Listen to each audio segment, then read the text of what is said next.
저는 수성구 청소년 문화예술에서 활동하고 있는 정화일입니다. 오늘 몰입 프로젝트의 마지막인 사람 책 이야기를 만들기 위해 선생님의 이야기를 듣고자 합니다. 먼저 선생님에 대한 소개를 한번 간략하게 해주시겠어요? 네, 안녕하세요. 저는 신정식 교수라 합니다.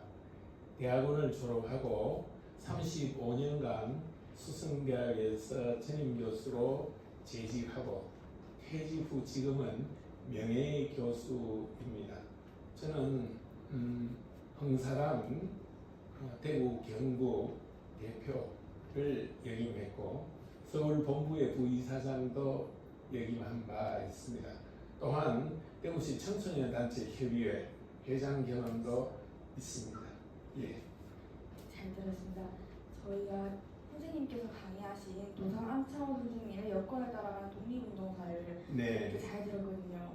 도산의 말씀도 들어보고 그런 식으로 해서 많은 걸 배웠는데 일제강점기 때 어쩔 수 없이 무게를 떠돌며 독립운동을 이어나갔던 독립운동가들의 이야기를 들으면서 지금처럼 교통이 발달하지 않은 시절에 그분들이 어떻게 이렇게 먼 지역을 국외 국내로 여러 나라를 돌아다니시면서 독립운동을 할 수 있었던지가 궁금하거든요. 예, 독립운동가들의 그 여정은 실로 고생이 많았죠. 그래서 우리는 풍찬 노숙이라 합니다. 찬바람을 쐬면서 거리에 노숙하는 것이 독립운동가의 일이었죠.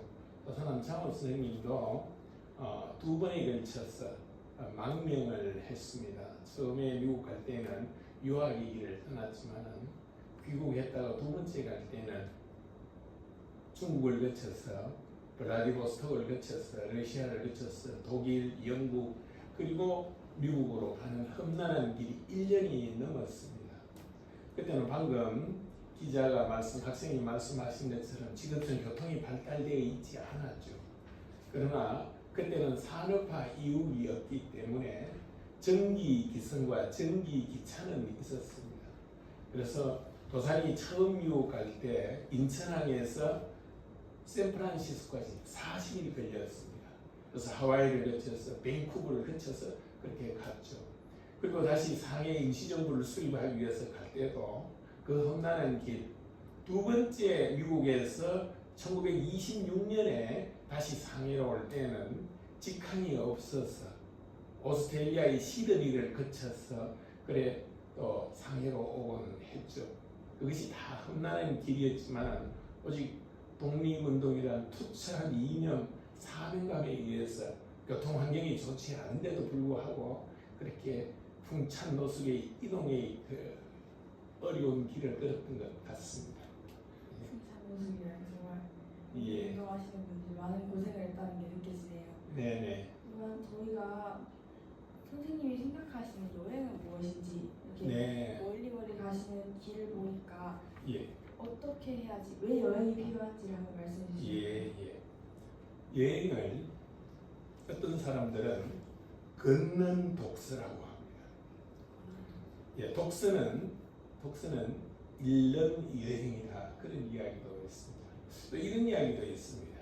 인생에 읽어야 할 책 한 권이 있는데 여행을 하지 않는 사람은 읽어야 할 책 한 페이지밖에 읽지 않은 것이다. 이런 이야기도 있습니다. 그래서 여행을 걷는 독서라는 것은 여행을 통해서 다른 문화를 접할 수 있다는 것이죠. 그리고 또 풍광만 보는 것이 아닙니다. 역사, 문화, 그리고 다른 사람들 이런 것들을 글로벌하게 이해하는데 여행만큼 좋은 기회는 없죠. 근데 여행 가운데 영어에서 뭐 트립이라는 용어도 있고 투어라는 용어도 있고 여러 가지 용어들이 있는데 그 투어라는 용어 그걸 우리는 관광이라는 표현으로도 쓰긴 합니다. 여행과 관광이 약간 구별되어지는데 관광은 즐거움을 위한 여행을 관광이라고 볼 수 있습니다. 근데 그 용어는 어디서 나오느냐 하면 관국지광에서 나왔거든요. 관광이라는 것은 무엇을 보느냐? 글자를 해석하면 빛을 본다 이런 이야기입니다. 다른 나라의 빛을 본다는 것은 그러면 무엇이냐? 그 나라의 역사고 문화고 의리라는 것이죠. 그래서 우리가 사람은 자기만 아는 것이 아니라 나와 다른 삶을 알아야 됩니다. 그걸 여행을 통해서 알 수 있는 것이거든요. 또 그리고 여행은 즐거움을 구하기 위한 행위입니다. 그 여행이 성립되기 위해서는 세 가지 조건이 있어야 돼요. 첫째, 돈이 있어야 된다. 그렇겠죠. 예, 두 번째는 시간이 있어야 됩니다. 그렇겠죠, 그죠? 그 다음에 건강이 허락되어야 됩니다. 이 세 가지가 허락되어진다면 인간의 즐거움을 구하기 위한 많은 행위 가운데 여행이 갖는 교육적 효과가 아주 크다고 볼 수 있습니다. 여행에 저도 요즘 여행 좀 가고 싶었는데 네네. 좋은 말씀이십니다. 저 이렇게 여행을 가봐야겠습니다. 그렇다면 혹시 제가 개인적으로 저도 궁금했던 내용인데 선생님께서 생각하는 여행이 무엇이고 왜 여행이 필요하신지 말씀해 주셨잖아요. 네. 그렇다면 가장 기억에 남는 여행에 대해서 하나만 말씀해 주실 수 있으실까요? 여행은 다 기억에 남습니다. 사실은. 방금 학생이 하나만 떠올려 달아 하니까 좀 난감합니다. 제가 국내를 제외하고 해외여행을 이렇게 손꼽아 보니 한 60여 차례 했습니다. 근데 다 의미가 있다 이렇게 볼 수 있습니다.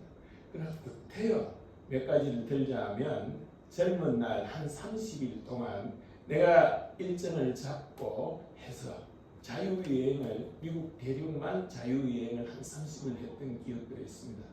그러나 서양 문물의 근원은 유럽에 있거든요. 그 이후에 유럽 대륙을 몇 차례에 걸쳐서 탐방했던 기억이 아주 새롭습니다. 16세기에서 19세기까지 영국, 그때는 영국이 가장 세계에서 강력한 국가였거든요. 영국 상류층의 자녀들은 청소년기가 되면 2년 또는 3년 동안 대륙으로, 유럽 대륙으로 집에서 여행을 보냈습니다. 아주 장기간 여행이죠. 그래서 유럽 문화를 이해하고 역사를 이해하고 자기 영국의 우월감 이런 것들도 인식할 수 있도록 했죠. 그 여행을 경험했던 많은 젊은들이 돌아와서 영국의 정치가가 되고 예술가가 되고 문학가가 되었죠. 그래서 여행은 그런 아주 훌륭한 긍정적인 효과가 있는데 저는 방금 말씀하신 대로 30일간의 미국 여행 그리고 우리 인류 문명의 가장 아름다운 꽃을 피웠던 유럽 문화를 몇 차례에 걸쳐서 경험했던 것이 여행의 경험이다 이렇게 볼 수 있습니다. 잘 들었습니다. 저는 개인적으로 해외를 나가본 적이 없어서 그렇습니까? 아직 경험이 많이 없는데 참 멋지신 것 같아요. 어떻게 보면 누군가는 경험해보지 못한 곳이잖아요. 네. 미국에 한 달 동안 가시고 유럽이나 다른 나라를 6, 7차례나 가시고 그런 경험이 저는 참 부럽고 저도 그렇게 한번 해볼 수 있으면 좋겠습니다. 네. 마지막으로 청소년들에게 해주고 싶은 말씀이 있으면 한 말씀 부탁드립니다. 네, 우선 이 글로벌한 생각을 해야 돼요. 우리가 내가 살아가는 일상생활을 살아가는 것은 참 소중합니다. 그러나 안목이 거기에 한정되어져 버리면 세상의 변화를 읽지 못하는 것이죠. 그래서 넓은 세상을 보기 위해서 자, 오늘의 주제인 여행을 해야 되고 그러나 전 독서는 읽는 여행이다 이런 이야기를 했죠. 책을 많이 접해서 우리의 안목을 넓히는 것이 좋습니다. 그 넓은 안목 속에 비전을 가져야 돼요. 개개인의 비전은 굉장히 소중한 겁니다. 그래서 학생의 비전을 그냥 갖지 말고 여행과 독서를 통해서 사색을 통해서 비전을 갖길 바랍니다. 그런데 그 비전이 실현되기 위해서는 구체적인 계획이 필요한 것입니다. 그 구체적인 계획은 실천 계획으로서 나타나야 되는 것이요. 그래서 나의 인생의 비전을 실현하기 위해서 내가 10대 때, 중학교 때 무엇을 하고 고등학교 때 무엇을 하고 지금 부족한 것이 무엇이기 때문에 지금 내가 이런 공부를 한다 이렇게 스스로 인식하게 된다면 부모님이 공부하라 하는 거하고 관계없이 나의 자유로운 멋진 인생을 위해서 내가 꼭 해야 된다는 동기가 유발되어질 수 있지 않습니까?